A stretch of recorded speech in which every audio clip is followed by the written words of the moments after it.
আসসালামু আলাইকুম। দলিল আপনার নামে আছে, কিন্তু লেটেস্ট খতিয়ানটা আপনার নামে নেই। এখন কেউ একজন ওই খতিয়ানটাতে যার নাম এসেছে খতিয়ানে, সে ওই খতিয়ান দেখিয়ে কোনো একটা জমি বিক্রি করে ফেললো। এক্ষেত্রে আপনার করণীয় কি?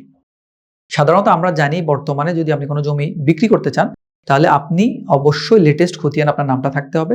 পাশাপাশি আপনি কিভাবে মালিক হলেন, আপনার যদি ভায়া দলিলগুলো থাকে সেগুলো আপনাকে এখানে দেখাতে হবে। এখন অনেক জায়গায় আছে, অনেকভাবে কাজগুলো হয় যে দলিল হয়তো দেখানো লাগতেছে না, শুধু খতিয়ান আছে, খতিয়ান সূত্রে সে মালিক, এটা দেখে সে বিক্রি করে ফেলতেছে। কিন্তু সে যে খতিয়ানের মালিক হলো, এটা কিন্তু আসলে সে বৈধভাবে মালিক হয়নি। কোনো একটা ভুলের কারণে হোক বা দলিল জরিপ করার সময় সে কোনো প্রতারণার মাধ্যমে, প্রতারণা আশ্রয় নিয়ে সেই খতিয়ানটা প্রস্তুত করে ফেলছে নিজের নামে।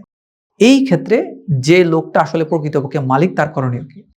প্রথমত হচ্ছে, যে দলিলটা হয়েছিল আপনার সম্পত্তিটা, আরো একজন ব্যক্তি, অন্য একজন ব্যক্তি যে মালিক না, সে আপনার সম্পত্তিটা বিক্রি করে দিছে, আপনাকে ওই দলিলটা বাতিল করতে হবে। প্রথমত দলিল বাতিলে মামলা করতে হবে। পাশাপাশি এই যে খতিয়ানে যে আপনার নামটা আসেনি, আপনার এই কাজটা আগে সবার আগে ঠিক করতে হবে।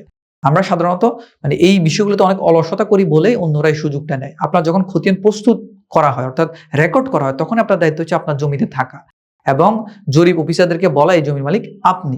আপনি এটা বলেননি, মাঠ পর্চা নেননি, কিছুই করেননি, আপনি অন্য জায়গায় ছিলেন, জমিটা আরেকজনের নামে রেকর্ড হয়ে গেল। রেকর্ড হওয়ার পরে আরো 2 বছর সময় থাকে এলএসটি তে মামলা দায়ের করেন। আপনি তো সেই মামলাও করেননি।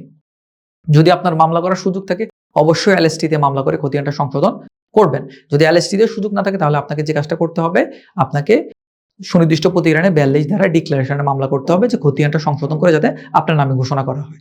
এইটা হচ্ছে যদি আপনি দখলে থাকেন, দখলে থেকে। আর যদি আমরা এমন যে দখলও আপনার নাই, ওই লোকের নামে খতিয়ান আছে, ওই লোক জমিটা বিক্রি করে দিয়েছে, আরেকজন দখলে আছে, তখন আপনাকে অবশ্যই সুনির্দিষ্ট প্রতিকার আইনের 8 ধারা এবং 42 ধারা মামলা করতে হবে। পাশাপাশি ওই লোক যে দলিল করে দিয়েছে, ওই লোকটাকে ওই দলিলটা বাতিল করতে হবে। পাশাপাশি ওভারঅল এই লোকটা যে প্রতারণা করছে আপনার জমিটা নিয়ে, এই লোকের বিরুদ্ধে আপনি একটা প্রতারণার মামলাও দায়ের করতে পারবেন। আশা করি বুঝতে পেরেছেন। ধন্যবাদ। আসসালামু আলাইকুম।